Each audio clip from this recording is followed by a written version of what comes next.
Hello students, today we study about probability. Our topic is today probability. In everyday life, we come across statements such as हम रोज की life में अपने कुछ statements को बोलते हैं. कैसे? Most probably it will rain today. आज पूरी संभावना है कि बारिश होगी. Chances are high that the prices of petrol will go up. ज़्यादातर चांस क्या हैं कि पेट्रोल के रेट गोज अप मीन्स बढ़ जाएंगे. Third, I doubt that he will win the race. मुझे संदेह है कि वो रेस में जीतेगा. तो द वर्ड मोस्ट प्रोबेबली, इसमें कौन कौन से word? Most probably and chances and doubt etc shows the probability of occurrence of an event. ये क्या शो करते हैं? probability of occurrence an event. एक इवेंट की occurrence, एक इवेंट कैसे संभावित होगा, ये इस चीज को बताते हैं. तो इसमें क्या हो गया? probability मीन्स संभावना हो गई. probability मीन्स संभावना, किसी भी इवेंट के होने की संभावना कि वो होगा या नहीं होगा. तो ये हमारी probability है. अब इसके अंदर हमारे टर्म्स भी आते हैं. कुछ टर्म्स क्या आते हैं? जैसे हमारा आया एक्सपेरिमेंट. एक्सपेरिमेंट क्या है? An operation which can produce. हम किसी भी काम को करते हैं. Produce some well defined outcomes. तो उसमें कुछ वेल डिफाइंड आउटकम्स आते हैं. तो दैट इज कॉल्ड एक्सपेरिमेंट. वो क्या कहलाता है? Experiment. Each outcome is called an event. और इसका हर एक आउटकम क्या कहलाएगा? इवेंट. और रैंडम एक्सपेरिमेंट क्या होता है? Random experiment an experiment in which all possible outcomes are known. उसमें सारे ही रैंडम, जो रैंडम एक्सपेरिमेंट होता है उसमें क्या होते हैं? सारे पॉसिबल आउटकम्स आर नोन, वो हमें पता होते हैं. And the exact outcome can not be predicted. लेकिन एग्जैक्ट आउटकम को हम नहीं प्रिडिक्ट माने बता सकते पहले से ही कि वो क्या होगा. In advance is called a random experiment. तो ये क्या कहलाता है? Random experiment. रैंडम एक्सपेरिमेंट में हमें ये तो पता होता है कि कौन सा आउटकम, कौन कौन से आउटकम है इसमें. जैसे हम कॉइन को टॉस करेंगे तो उसमें हेड और टेल दो आउटकम होते हैं. तो हमें पता है हेड और टेल दो आउटकम होंगे. लेकिन उसमें हमें ये नहीं पता कि हेड आएगा उसको टॉस करने पर या टेल आएगा. तो उसमें ये पहले से प्रेडिक्टेड नहीं होता. तो ये कैसा कहलाता है? Random experiment. ठीक है. अब रैंडम एक्सपेरिमेंट के बाद अब इसमें हम देखेंगे कि टॉसिंग ए कॉइन. यदि हम एक कॉइन को टॉस करते हैं, ठीक है, यदि हम एक कॉइन को टॉस करते हैं तो इसमें क्या है? Whatever comes up is called an outcome. तो वाट एवर कम्स अप, जो भी कुछ आएगा इज कॉल्ड एन आउटकम. वो क्या कहलाएगा? Outcome. All possible outcome are head and tail. तो उसमें ऑल पॉसिबल आउटकम्स कौन से हो जाएंगे? यदि हम एक कॉइन को टॉस करते हैं तो उसमें आउटकम कौन कौन से हो जाएंगे? Head and tail. Total outcome क्या होगा? Head and tail. इसी टाइप से टॉसिंग टू कॉइन्स. यदि हम टू कॉइन्स को टॉस करते हैं तो उसमें क्या हो जाएंगे? We toss two coins simultaneously. यदि हम एक सिमुल्टेनियसली माने एक साथ दो कॉइन को टॉस करते हैं तो देन ऑल पॉसिबल आउटकम्स क्या, कौन कौन से होंगे इसके? All possible outcomes R H means head. पहले में हेड, दूसरे में हेड, पहले में हेड, दूसरे में टेल, पहले में टेल, दूसरे में हेड, एंड पहले में टेल और दूसरे में भी टेल. तो इस तरीके से ये इनके आउटकम होंगे दोनों कॉइन्स के, यदि हम एक साथ उनको टॉस करते हैं. तो एच मीन्स हो गया हेड, पहले कॉइन पर हेड और सेकंड कॉइन पर भी हेड. और एच टी मीन्स हो गया फर्स्ट पर हेड और सेकंड पर टेल. तो इस तरीके से इसको बताया गया है. ठीक है. अब थ्रोइंग ए डाई. यदि हम एक डाई को थ्रो करते हैं तो डाई को थ्रो करने पर क्या होगा? A die is a solid cube having 6 faces. उसके कितने फेस होते हैं? 6 फेस. उसमें कौन कौन से मार्क होते हैं? 1 2 3 4 5 6. ठीक है, respectively. Plural of die is dice. Die का प्लूरल फॉर्म क्या होता है? डाइस. इसके ऑल पॉसिबल आउटकम्स कितने होते हैं? 1 2 3 4 5 6. तो ये इसके ऑल पॉसिबल आउटकम्स होते हैं. ठीक है. अब इसके बाद हम इसके और भी पार्ट्स पढ़ते हैं. अब आता है हमारा इवेंट. इवेंट में क्या होता है हमारा? The collection of some or all possible outcomes is called an event. The collection of some of or all possible outcomes, किसी भी कलेक्शन हो गया, कोई भी आउटकम है उसका जो भी कलेक्शन है वो सब क्या कहलाता है, इवेंट कहलाता है. जैसे हेड और टेल है, हेड और टेल वो दोनों क्या कहलाएंगे, आउटकम कहलाएंगे, और उनमें से हर एक हेड को भी इवेंट बोलेंगे और टेल को भी इवेंट बोलेंगे. ठीक है, इसमें कहा है एग्जाम्पल थ्रोइंग ए कॉइन. यदि हम एक कॉइन को थ्रो करते हैं, H is event of getting a head. H क्या हो गया, इवेंट हो गया गेटिंग ए हेड, एक हेड को आने पर. टी इज इवेंट, टी क्या है, टी भी इवेंट है, ऑफ गेटिंग ए टेल, एक टेल के आने पर टी क्या हो गया, इवेंट हो गया. ठीक है, इस तरीके से हम इवेंट को फाइंड आउट कर सकते हैं. जो भी जितने भी आउटकम होते हैं उसमें से हर एक क्या कहलाता है, इवेंट. अब इसकी प्रोबेबिलिटी का फॉर्मूला क्या होता है, प्रोबेबिलिटी का फॉर्मूला होता है कि P means probability, E means event. क्या पूछा गया है वो ई में आता है, जो भी पूछा जाता है वो किस में आता है, ई में, event. Number of favourable outcomes upon total number of outcomes. जो फेवरेबल आउटकम्स कौन सा हो गया, ये ई. जो पूछा जा रहा है उसकी काउंटिंग तो ऊपर लिखी जाती है और टोटल आउटकम जितने भी हैं वो सारे नीचे लिखे जाते हैं. ठीक है, अब हम इसके क्वेश्चंस देखते हैं. इसका क्वेश्चन देखेंगे हम. अब यहाँ पर देखिए, इसमें लिखा गया है in a single throw of a coin. यदि हम एक कॉइन को थ्रो करते हैं, what is the probability of getting a head. एक हेड के आने की प्रोबेबिलिटी क्या है. तो सबसे पहले हम इसके ऑल पॉसिबल आउटकम लिखेंगे. ठीक है, तो लिखेंगे all possible outcomes are head and tail. All possible outcomes क्या हैं इसके, head and tail. Therefore total number of all possible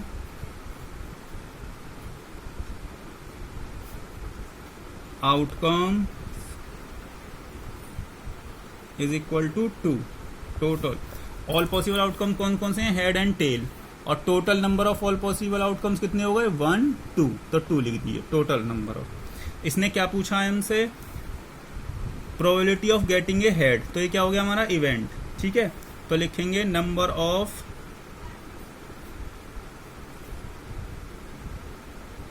head. Number of head, number of head कितना है इसमें, 1. हेड कितना है, 1. ठीक है, टोटल पॉसिबल आउटकम्स कितने हो गए, 2. 1 और 2. इसके बाद इसमें लिखेंगे P, formula.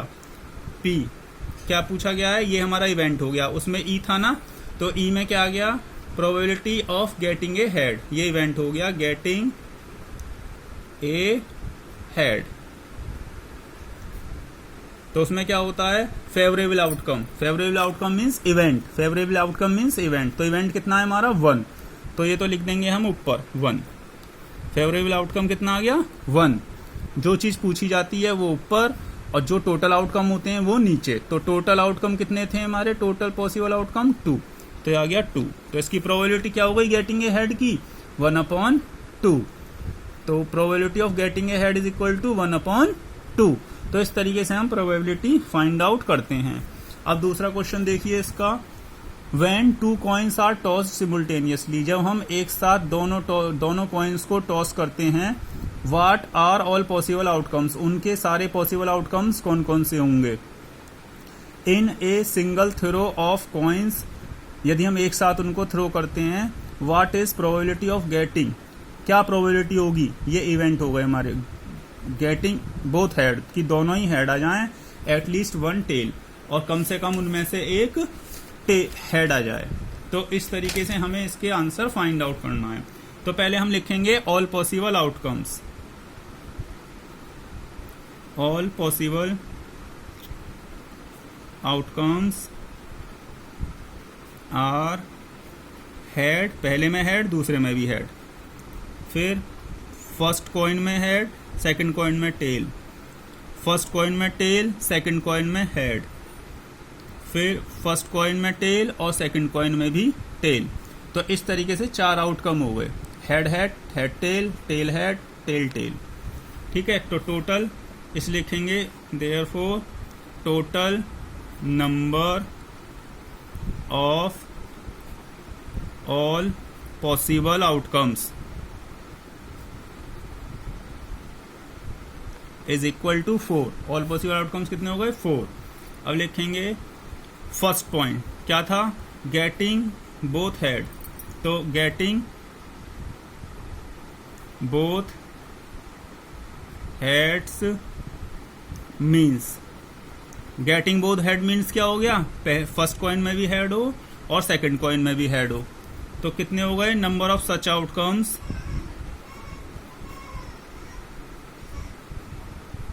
Number of such outcomes is equal to 1। इस तरीके के आउटकम कितने हो गए? 1। और P गेटिंग बोथ हेड, दोनों ही हेड होंगे तो क्या होगा? P गेटिंग बोथ हेड कितने हो गए? 1। तो इसको तो पढ़ लिखेंगे 1 और टोटल आउटकम कितना है? 4, उसको लिख देंगे नीचे 4। ठीक है, तो इस तरीके से बोथिंग गेटिंग बोथ हेड का कितना आ गया? प्रोबेबिलिटी 1/4। सेकंड पॉइंट है इसका एटलीस्ट 1 हेड। तो getting at least 1 head means getting 1 head means हो गया एक हेड हो दूसरे में टेल हो। ठीक है, फर्स्ट में टेल हो दूसरे में हेड हो, या दोनों में हेड हेड हो। एटलीस्ट माने कम से कम एक हो और ज्यादा से ज्यादा 2 भी हो सकते हैं। ठीक है, तो एक हेड का मीन्स क्या हो गया? HT, TH और HH। ठीक, अब फिर number of such outcomes, number of such outcomes is equal to 3। 1 2 3 such outcomes कितने हो गए? 3। अब इसकी प्रोबेबिलिटी निकाल देंगे। Probability getting at least 1 head is equal to, ये तो पूरे हो गए सच आउटकम 3 और टोटल कितने हैं हमारे? 4। टोटल कितने हैं? 4। तो 3/4। तो ये प्रोबेबिलिटी क्या हो गई? Probability getting at least 1 head is equal to 3/4। तो इस तरीके से हम इसका आंसर फाइंड आउट कर लेंगे। थर्ड क्वेश्चन देखिए। थर्ड क्वेश्चन में है ए बैग कंटेन्स 6 रेड और 8 ग्रीन बॉल्स। ठीक है, 6 तो रेड बॉल्स हैं और 8 ग्रीन बॉल्स हैं। दे आर मिक्सड, उनको एक साथ मिक्स कर लिया गया एक साथ। And 1 ball is drawn at random, उनमें से एक बॉल को निकाल लिया गया। Find the probability of getting a red. ये क्या प्रोबेबिलिटी है कि एक रेड बॉल आएगी, या रैंडमली निकालेंगे तो ए ग्रीन बॉल आएगी। ठीक है, इन दोनों की क्या निकालनी है हमें? प्रोबेबिलिटी। तो फर्स्ट हम लिखेंगे total number of balls. Total number of balls is equal to कितने हो जाएंगे? 6 + 8 इज इक्वल टू कितने हो गए हमारे? 14। फिर इसके बाद फिर first point number of red balls. First red ball था ना, इसलिए रेड बॉल का है। नंबर ऑफ रेड बॉल कितनी थी? 6, तो आ गया 6। फिर P, अब प्रोबेबिलिटी निकाल लें। Getting a red ball is equal to 6/6। तो ये आ गया, जिसका पूछा गया है वो ऊपर आ गया और टोटल आउटकम नीचे आ जाएंगे। अब इसे काट लेंगे। 2 3 = 6, 2 7 = 14, तो 3/7। सेकंड है number of green balls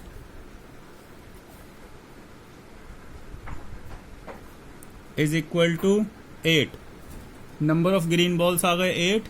P getting a green ball, green ball आने की क्या प्रोबेबिलिटी है? तो वो आ जाएगी 8/14। तो 2 4 = 8, 2 7 = 14, 4/7। तो इस तरीके से हमारी प्रोबेबिलिटी आ गई। Probability getting a green ball is equal to 4/7। 4/7। तो इस तरीके से हमने इसकी प्रोबेबिलिटी फाइंड आउट कर ली। अब नेक्स्ट देखिए, नेक्स्ट में है in a lottery there are 20 prizes and 40 blank.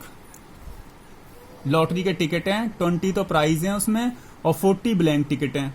20 prize वाले टिकट हैं, 40 ब्लैंक वाले टिकट हैं।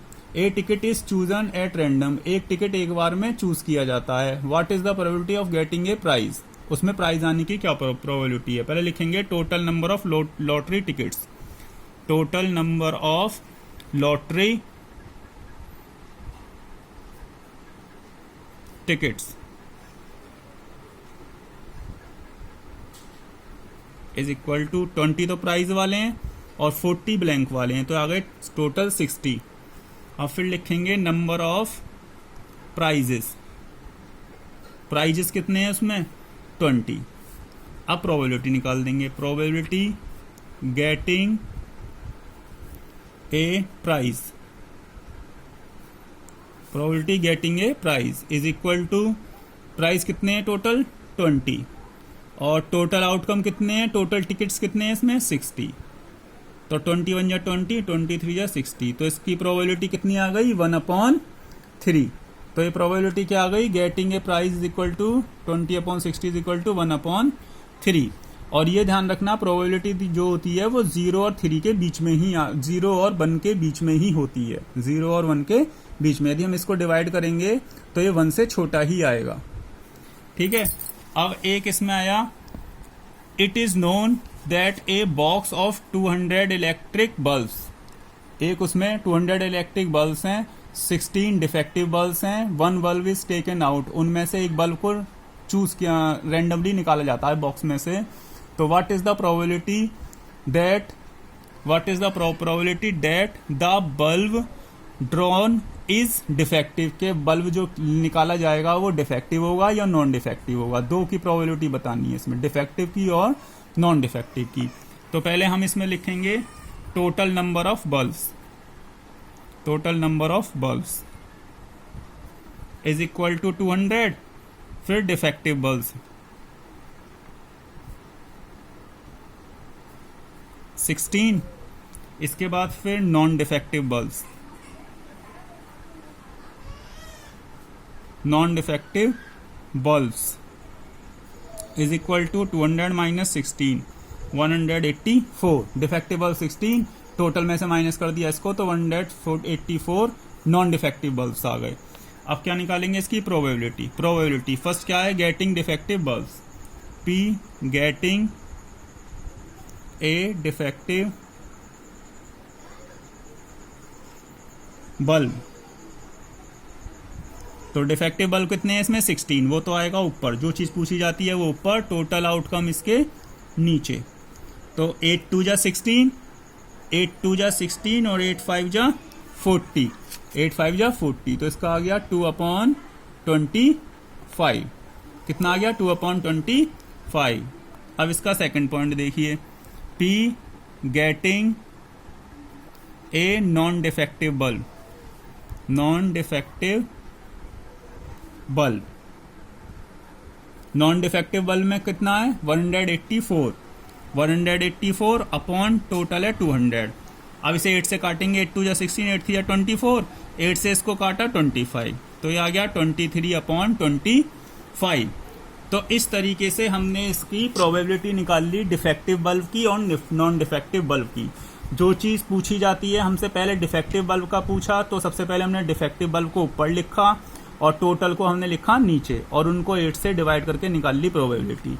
दूसरा पूछा था नॉन डिफेक्टिव बल्ब को, तो नॉन डिफेक्टिव बल्ब क्या हो गया, P getting a non defective bulb. Non defective bulb कितने थे 184, इसको ऊपर लिखा, टोटल को हमने नीचे लिख दिया और इनको काट लिया 8 से, तो आ गया 23/25।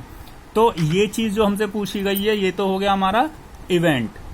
और जो हम इलेक्ट्रिक बल्ब में से जो रैंडमली ड्रॉन कर रहे हैं बल्ब को, वो कहलाएगा हमारा एक्सपेरिमेंट।